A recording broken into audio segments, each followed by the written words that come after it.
안녕하십니까, 백만기입니다. 오늘은 숨은 주먹장에 대해서 알아보도록 하겠습니다.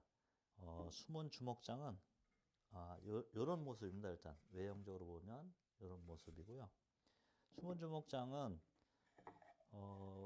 일전에 배운 이제 주먹장, 요런 주먹장 모양에서 변형된 겁니다. 예, 주먹장으로 하다가 서랍 같은 데 사용하는 이제 반턱 주먹장을 또 이제 변형을 시켜서 사용했고요.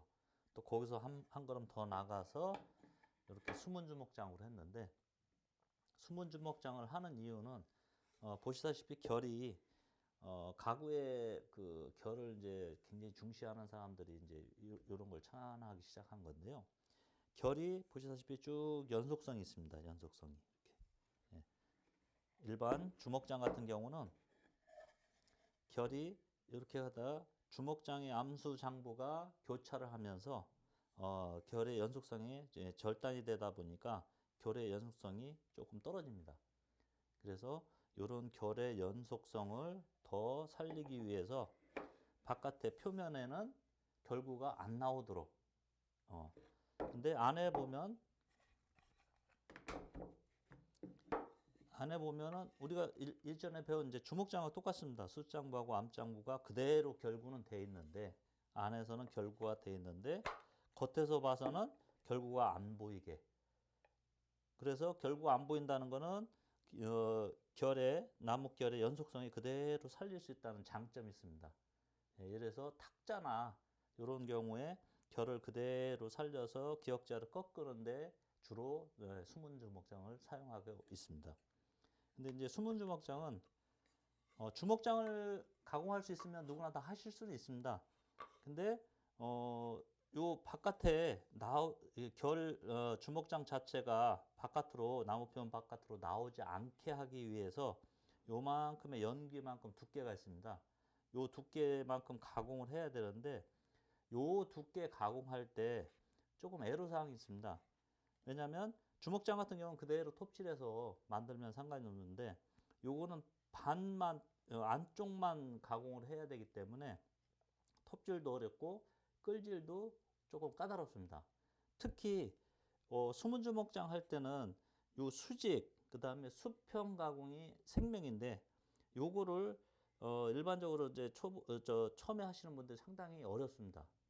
그러다 보니까 너무 깊이 파거나 또 조금 살을 남겨 놓으면 결구가 제대로 결합이 안 되고, 결합이 안 되다 보면 끝선, 이 숨은 주먹장의 끝선이 닿지를 않습니다. 이게 닿지 않게 되면은 굉장히 지저분하고 완성도가 떨어지기 때문에 끝선이 정확히 닿아야 되는데, 이 부분을 닿게 하는 게 상당히 어렵습니다. 그리고 실제로 가공하다 보면 수직 수평도 중요한데 제일 많이 틀리는 부분이 이 머리 부분입니다. 머리 부분.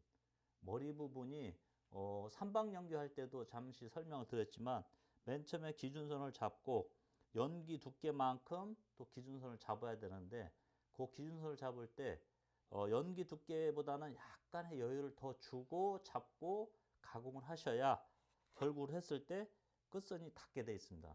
근데 그런 포인트를 처음 하시는 분들은 잘 놓치기 때문에 결국 결구가 잘 안 되고 어렵다고 이렇게 사람들이 생각을 하고 있습니다. 근데 그런 포인트만 정확히 이해를 하고 체크를 하신다면 뭐 주먹장하고 뭐 별반 다르지는 않습니다. 예. 그러니까 저희들이 그 지금까지 해온 먹금선을 긋는 이유 중에 하나가 이런 것도 있는데요. 먹금선을 긋고 선대로만 가공을 하면 사실은 결국은 정확히 맞습니다. 근데 기존에 이제 연필이나 뭐 또 다른 걸로 결구법을 그리고 가공을 할 경우에는 공차가 있기 때문에, 그런 공차 때문에 처음 하시는 분들이 상당히 어려움을 느끼거든요.